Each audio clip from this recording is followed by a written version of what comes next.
Hey YouTube, POD7 here once again with more FTL, Run 3, Episode 2. These next couple episodes are all going to be recorded all at the same time, so if you have anything to correct, they will not be answered until I make a new video of something, so sorry about that, I guess. I'm hoping to have the rest of this run put up before Christmas. I've got another Hunt for Gems episode coming up, so there's stuff to put up. That's why I'm recording so many here in a row, is to maximize time, because things get busy, as we all know, and I really wish I didn't have to take part in most of it, but that's how life goes. You have to do things you don't like, and then you die. So,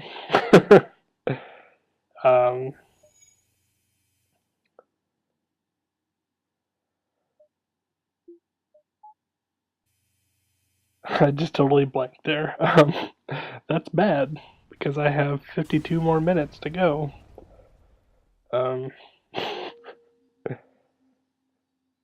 This ship and this run, it's special. I was definitely trying to, it really felt like I was rushing it towards the end. As you see there, I just left the oxygen off for a long time, so there's a aborted boarding drone that got launched but died, or the ship died, so it didn't have control to hit me, I guess. Somehow changed trajectory after I killed the ship. But, you know, whatever. Man, all of a sudden I'm in a really bad mood. I don't know why. That's a great mood to go into commentary with, right? Oh, man. So we got Christmas coming up. That's always fun. I've got a family thing, quote unquote family thing. It's this Sunday for me. Hopefully it is for you too. If I get this episode up today, I'm recording this very late at night. So who knows what'll happen. And there's expected to be 29 people there, and I'm only blood related to 6 people of my count, and that sucks. Especially when you have something in common with 2 of them, maybe? Depends on who all shows up, I guess, but so definitely not looking forward to that. But luckily it's not a full-blown dinner, it's just finger foods or whatever those consist of, snacks, I guess. I used to really enjoy Christmas. But there for a while, like from 2002 to 2004 to 2011, I guess. It seemed like I was the only one who ever wanted to celebrate it. And when you go 7 years with being the only person who wants to do something and keep traditions alive, you just kind of get sick of trying to get people to help you with it and to celebrate something that's supposed to be fun and happy. And So I just kind of gave up. And I still like Christmas music. I like Christmas movies. I like all the special foods and candies that come out at Christmas. I like the mythology behind secular Christmas and uh, the the ideals presented, no matter what uh, version of Christmas you celebrate, or even most holidays this time of year. You know, Hanukkah and Kwanzaa, any of those holidays. The ideal behind them is what most people overlook, and instead they bicker about how you celebrated it, or which one you should celebrate, or which one you should say to someone else, or if you should just homogenize it into one holiday greeting. So, yeah, I'm not bummed out with Christmas. I'm bummed out with everyone else and how they celebrate Christmas, I guess, which is incredibly arrogant and narcissistic now that I think about it. But um, I don't know. It just seems really pointless to even try to do something.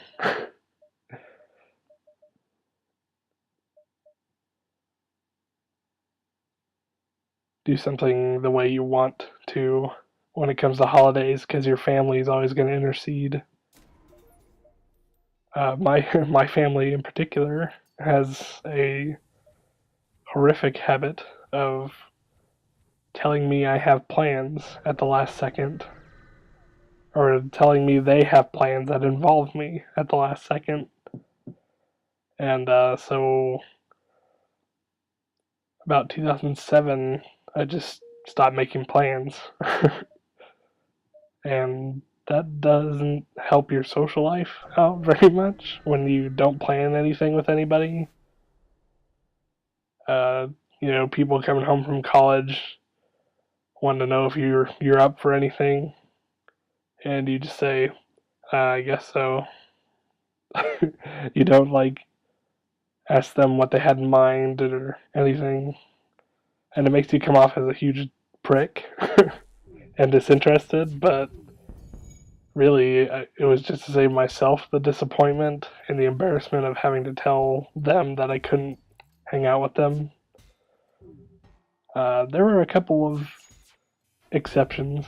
The last time I went on a date, for instance, um, I was like, just I told my mom that I wasn't doing anything that day, literally, so don't even ask. And then I went on the date without telling anybody, not even my brother, not even any of my friends online. Well, maybe Dusty, but yeah, and it was fun, and it felt like I had a life outside of the internet for once. But it's back to normal. Yay, Christmas! Aren't you guys excited? Um, what am I thinking? This isn't Minecraft. This is FTL. I shouldn't be vlogging on FTL. Um, that's what happens when you're in a bad mood, though. You just don't care about anything. We lost Femship again, I think, but we picked up a Zoltan, or we picked up another alien. I can't remember. I think he's another NG, just chilling out in the oxygen room. I decided to go for the one closest to the edge of the map, and it kind of paid off, so kind of happy about that. One of the achievements for this ship is to uh, experience 4 events where you can use a blue option that involves one of your crew. And I don't know if that's 4 separate crew member types, like Zoltan, NG, Rockman, or if it's you just have to have 4 that involve a crew member. And I'm really surprised I didn't get it this time, because it felt like I did 6 or 7 of them, but I don't know. We're low on fuel. Did I go to a store? No, I went to a distress signal, I guess. Or maybe this is a quest. Oh, I think this is the one where you have to fight him for information or something. I'm gonna take a quick sip of my drink. The first sip of 3 episodes. Oh gosh. Okay. So I take way too long setting up this beam weapon. Especially considering how long it takes to charge. The pike beam. Pike beam is pretty cool. I guess I was wrong when I said glaive beam was the best beam, because pike. Look how far across you can go with the pike beam. I wonder if that's named after the original Star Trek captain. His name was Christopher T. Pike or something like that. I don't know. Some of you Trekkers or Trekkies can tell me. I guess that's a big debate in Star Trek. Who knew the difference between a Trekkie and a Trekker? Apparently, there's a division there. I just like to watch the show. I'm not saying that in a condescending way. I don't understand. And this goes with, what am I am I fighting somebody? Yeah, I'm fighting somebody in the med bay. It seems in every fandom now, you can't just enjoy something. You have to make it part of your life in every aspect, and that's really mind-boggling to me. It's almost like that's our new religion, is becoming so obsessed with a product or some kind of property to the point where it invades our daily lives. And it's kind of upsetting when you think about like My Little Pony and the Bronies. I mean, before I get a million trolls, I did not care for My Little Pony when I was a kid. I don't care for the new version, and I tried it. I watched it on Netflix. First 4 or 5 episodes, and it just wasn't for me. And I could see the appeal for kids, but I don't see the appeal for 18 to 35-year-old white men. But I'm not going to say that it's bad for them to watch, or it's bad of them to be obsessed with it. There are people who are obsessed with much worse things. That is one of the first lessons you get on the internet, is people are completely insane compared to you, and someone out there thinks that of you sometimes. So just it's best not to cast stones or live in any glass houses, for that matter. I'm trying to think if there's anything I'm obsessed with to that point. Minecraft was like that for a while. I was watching like 6 or 7 hours worth of Minecraft videos a day, and on top of playing Minecraft, so that got out of hand, but that was more like a fad kind of thing. I've never really gotten that far into, oh, that guy jumped, that sucks. I really like football and hockey, but I've never been like what they call diehards. I've never even owned a jersey, so I mean, I've had coats and I've had hats and stuff, but the only pro games I've ever been to were basketball games, and they were well after my 90s kid era of you have to love the Chicago Bulls.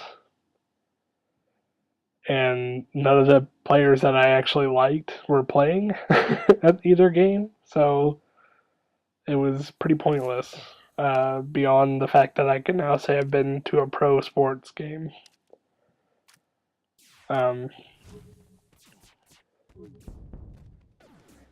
Actually, the first one I went to was notable only in the fact that two players from Kansas University were playing against each other for the first time. And that's about as interesting as it got. One of the people I was with, one person I was with on that trip, actually got to meet Scottie Pippen. But he decided not to come back and tell any of us where he was. And he just stayed there the whole game. And then when he came back afterward, he was like, "Oh, I just talked to Scottie Pippen for 30 minutes." So if you find bones anywhere outside of Indianapolis, they are not that guy, and I am not involved. So yeah, I've been to a couple. I don't know. I guess I've been to professional games, but they were minor leagues. Up in Wichita, Kansas, there's a hockey team called the Wichita Thunder, and that's usually a pretty good time. I love watching hockey live. It's just completely different from any other sport, and it's because I don't know. It's just so different. I mean, you don't really, unless you live up north or in New England, you don't you don't really see hockey when you're a kid.